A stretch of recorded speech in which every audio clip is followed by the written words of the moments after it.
On April 15th, 2012, I was flying home from a conference, and on the first leg of my trip, somewhere between Tucson and Las Vegas, I died. Now, this wasn't an actual emergency. My heart didn't stop, and the plane didn't crash. But for a second or two, the light switch labeled Katherine MacLean simply turned off. Right afterward, there was a moment of relief, total freedom. But then the panic set in. I knew there was no going back. This definitely wasn't one of those blissful near-death experiences. When I stepped off the plane, everything seemed strange and unreal. My heart was racing and my palms were sticky with sweat. I felt like the volume had been turned up on everything and it was difficult to orient. Now, some of you might be thinking that's just what the Vegas airport is like, I know. But I was convinced I had died for real, so I was sure I'd made a big mistake. You see, I'd been practicing meditation for about 10 years at that point. And in the classic Tibetan text that describes how to navigate death and whatever comes next, they talk about bardos, or places where you can get stuck. So I resigned myself to this terrible hell realm of slot machines and permanently hungover travelers, until I remembered that I could try to make a phone call. So I called my husband, who, to his credit, totally kept his cool, and confirmed that I was, in fact, still alive, and that I just needed to make it through the rest of my journey and all would be fine. Except it wasn't. For months afterward, I felt like I was stuck somewhere between the worlds of the living and the dead, like the plane experience had failed to neatly finish me off. The ground under my feet felt fluid, and sometimes when I looked in the mirror, I saw a sickly corpse staring back at me. On the worst days, I was sure that not only was I dying, but I was also going crazy, and my only disappointment was it was taking too long. But on the best days, I gave up trying to understand what was happening to me and just enjoyed myself. I forgot about the plane and my obligations and my previously sane life. I forgot how to be afraid. And that was when the world opened up. In those moments, everything and everyone around me became so beautiful and perfect I could hardly stand it. Anything seemed possible, and I felt lucky to be alive in a world of shiny wonder. In other words, for most of 2012, I felt like I was on a pretty hefty dose of LSD. Which brings me to the real point of my talk, psychedelics. The whole airplane incident happened about 2 years into my 4-year stint as a psychedelic scientist. Now, some of you might not know this, but psychedelic scientist is a totally legitimate job to have. Although psychedelics have been illegal since the early 70s, researchers at major medical institutions like New York University, UCLA, and Johns Hopkins University, where I worked, are beginning to unlock the mysteries of psychedelic substances. Psychedelics have been given to lifelong smokers and terminal cancer patients, people with incurable depression and post-traumatic stress disorder. And although the studies have been small and the findings are certainly not conclusive, the results are surprisingly consistent. People report deeply meaningful experiences with long-lasting improvements in well-being, reductions in psychological distress, and greater confidence in making positive life changes. Smokers are finally able to quit. Military vets are finally able to experience life without intrusive flashbacks, and cancer patients are no longer afraid to die. The compound we focused on at Hopkins was psilocybin, which is the main ingredient in a tiny, unassuming little mushroom that has been used for healing and spiritual exploration for thousands of years. These mushrooms grow wild all over the Pacific Northwest, including right here on Orcas Island.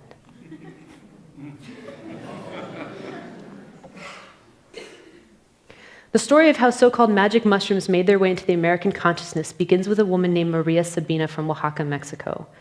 As the story goes, Maria was just a little girl when she wandered into the forest and found the mushrooms growing and ate them and made friends with the mushroom spirit. A few years later, when she was only 8 years old, her uncle was dying, and none of the healers in the village could figure out what was wrong with him. So she ate the mushrooms again, and they told her what herb would cure her uncle. Over the years, Maria continued to practice her mushroom healing art until her life took an unexpected turn when she was 60 years old, and she shared the mushroom ceremony with foreigners for the first time. Gordon Wasson went on to write an article about his experience for Life magazine, popularizing the mushroom, and sent a sample to Swiss chemist Albert Hofmann, who had recently discovered LSD. Hofmann was able to isolate and synthesize the main psychoactive ingredient in the mushrooms, psilocybin. Which brings us to this tiny room, windowless room in Johns Hopkins University. Now, when I typically show people this image, it's not the first place they would choose to take a high dose of mushrooms.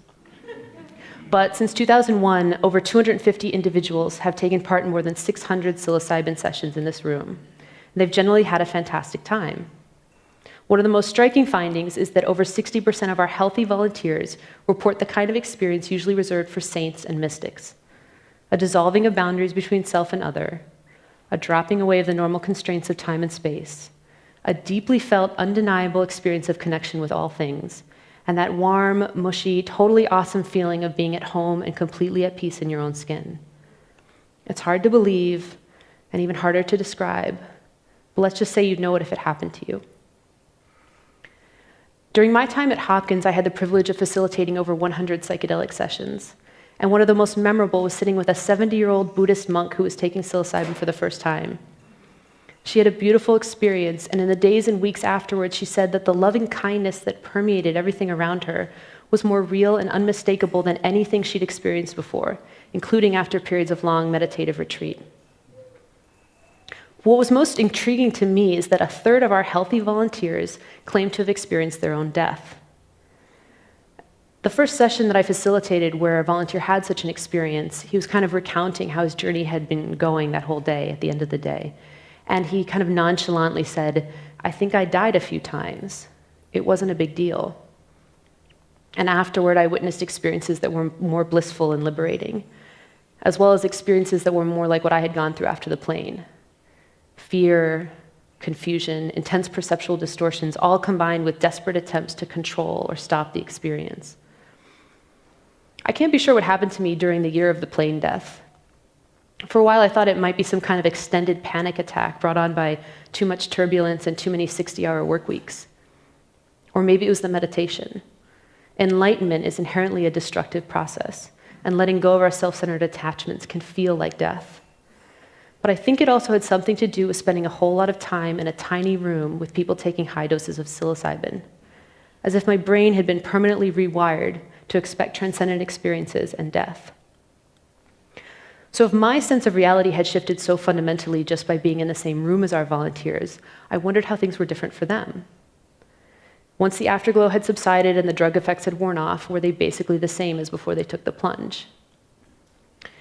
I tried to tackle this question in my research by looking at changes in personality. And in psychology research, there's a gold standard measure of personality. It's 240 items, and it's a questionnaire that's been used in thousands of studies. And what researchers have found is that people solidify in terms of their personality by early adulthood, and they don't change much after that.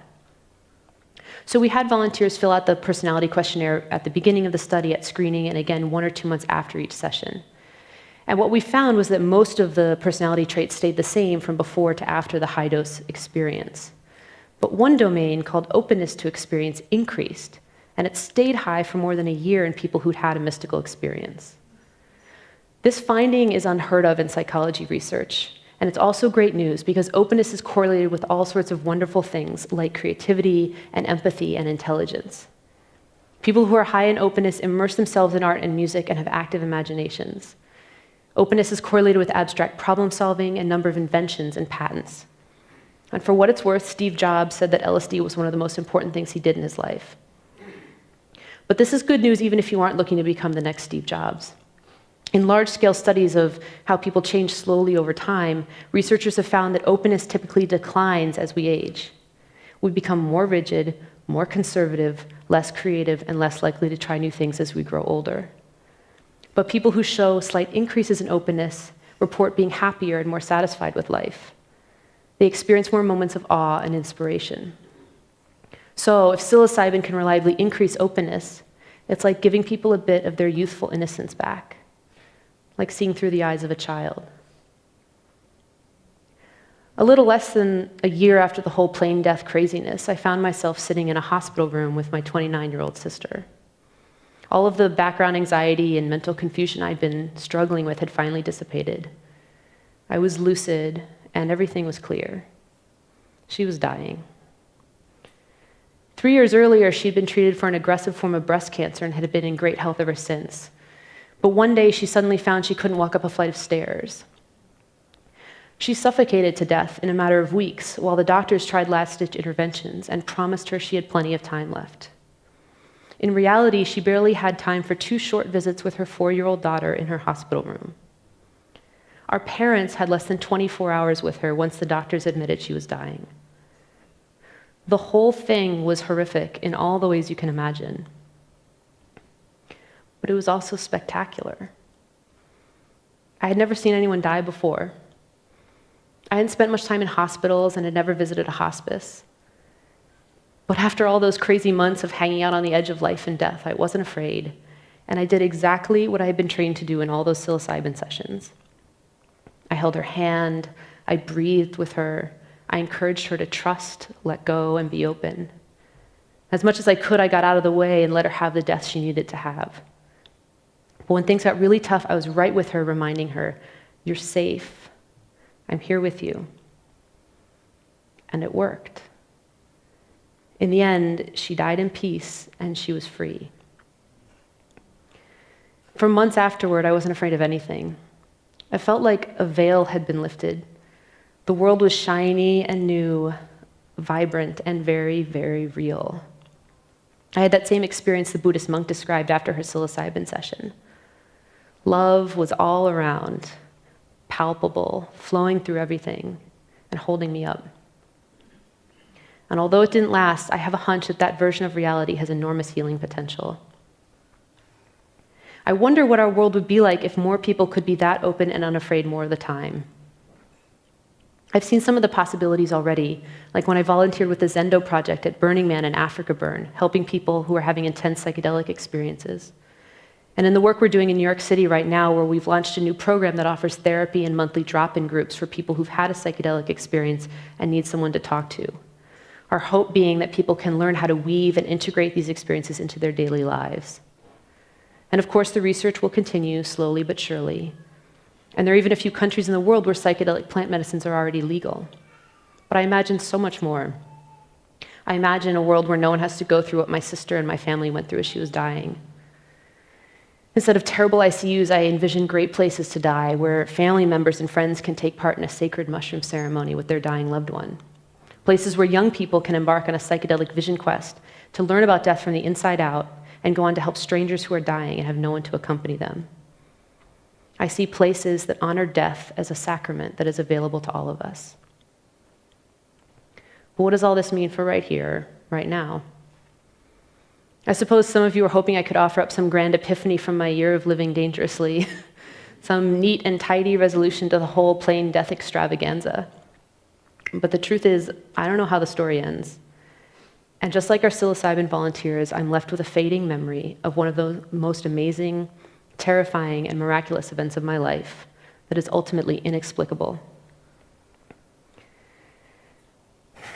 I could tell you 100 more stories of how I saw people's lives change overnight after taking psilocybin for the first time, but it wouldn't be enough to convince the biggest skeptics among you.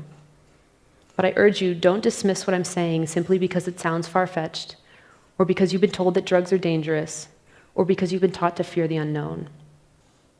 Consider that your very life is already psychedelic. It may not seem so most of the time, and it may not feel truly psychedelic until the final moments of your life, but I would argue that that's because of how you've been taught to pay attention. Most of us are so used to focusing on the ordinary, planned out, expected moments in our life that we miss the strange and mysterious detours. We've been taught since we were kids that the only things that are real are the things we can use language to name and our fingers to point to. We've been told to avoid the scary places in the world and the dark places in our minds. And we're so practiced in self-control and self-preservation that we can't even imagine what it might be like to open ourselves up to the magical and mystical realms of our natural world. And we've nearly obliterated the tools and traditions of our ancestors that might give us access. Thankfully, the mushrooms have not given up on us yet. It will be quite some time before we see a change in the law, and I don't think psilocybin is the path for everyone. But my hope is that the stories I've shared today will help you to search for the magic in your own life, to keep an eye out for those strange and mysterious detours, to maybe even walk right up to the edge and step into your fears. A wild and wonderful world is waiting for you. Thank you.